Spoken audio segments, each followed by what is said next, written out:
All right, good morning, everyone. Today we're going to continue talking about fossils, and we're going to talk about fossils through the lens of fossil dating. So remember that fossils are like the remains of organisms that tell us the history of life on Earth. All right, so we're going to talk about fossil dating today, which is talking about how old fossils are. So make sure you follow along with the reading, and then when you're done with the reading, make sure you go to Google Classroom and then you take the Google form quiz, okay? All right, here we go. Fossil dating. Earth is a very old place. According to recent evidence, it is around 4.6 billion years old. Geologists call this vast amount of time geologic time.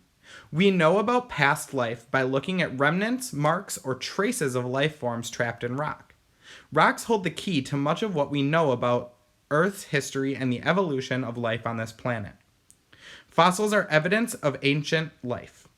Most fossils are body fossils or trace fossils. Body fossils are rocks made from parts of the organism. The hard parts, such as shells, bones, and teeth, are most likely to become fossils. So if you think about Lucy, when we saw the bones from Lucy, the skull and the arms and all that stuff that they found, those are body fossils because it's her bones that they found.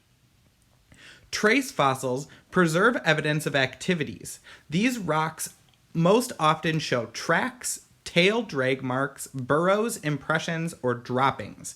So if we go back a page here, you'll see this picture of a trilobite fossil, and this is actually an impression. So this is a mark left by this organism, which is now extinct actually. So this is how we know it existed. But this mark was then preserved and turned into rock for someone to later find.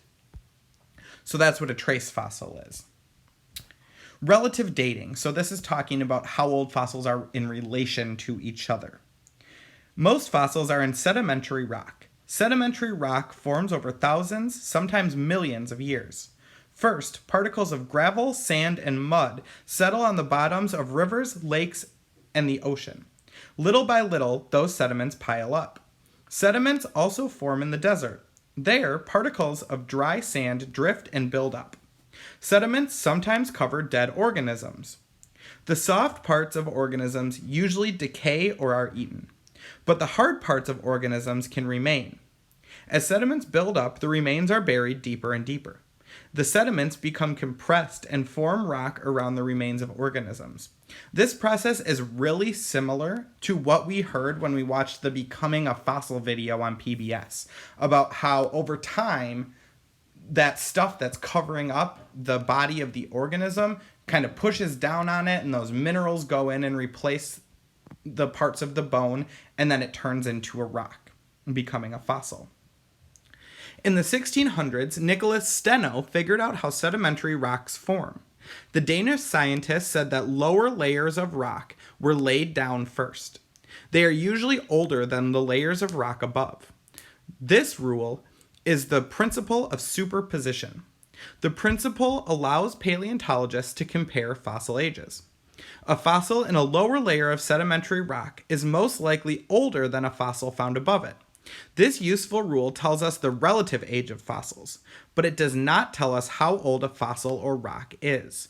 To do that, we have to look at the atoms in the rock. So what this is telling us, if we look at this picture here, it tells us that the stuff found on the bottom of the layers there is older than the stuff found at the top of the layers there. So those little specks in the bottom purple part are older than the dinosaur bones on the top.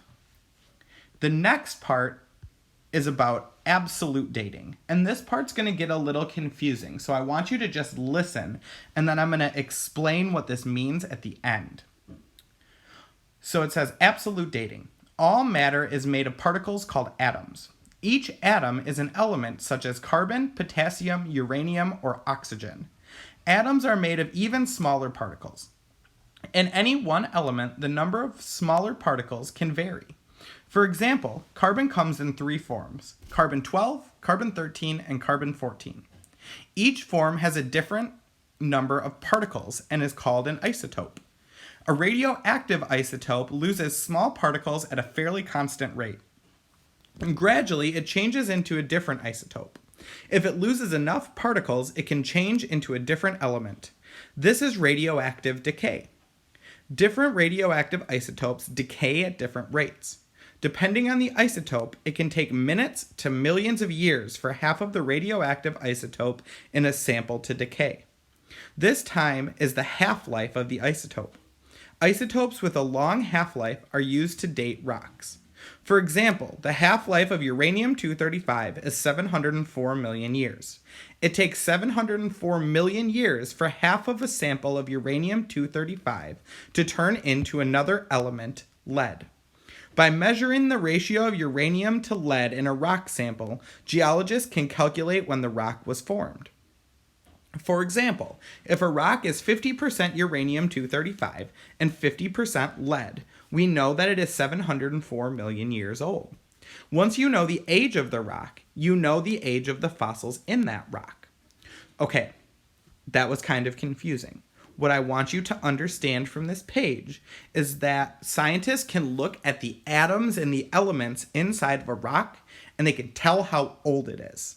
Okay, so by looking at the atoms, they can determine exactly how old a rock or a fossil is.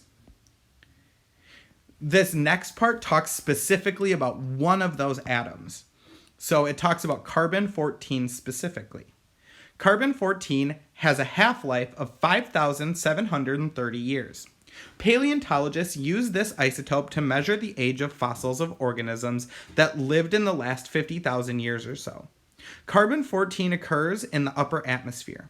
All living organisms take in carbon-14. When an organism dies, it no longer takes in carbon-14. Instead, the carbon-14 in the remains decays to form another isotope of carbon, carbon-12. By measuring the amount of carbon-14 and carbon-12 in a sample of bone, hair, or wood in a fossil organism, scientists can determine how long ago it died. So again, this is just getting more specific and telling you that this is the exact type of atom that scientists will look at in certain organisms to determine exactly how old it is. This is the end of the reading for today. So what you need to do now is you need to go back to Google Classroom and you need to take the Google Forms quiz to show that you learned this information today. If you have questions, make sure you post on Google Classroom.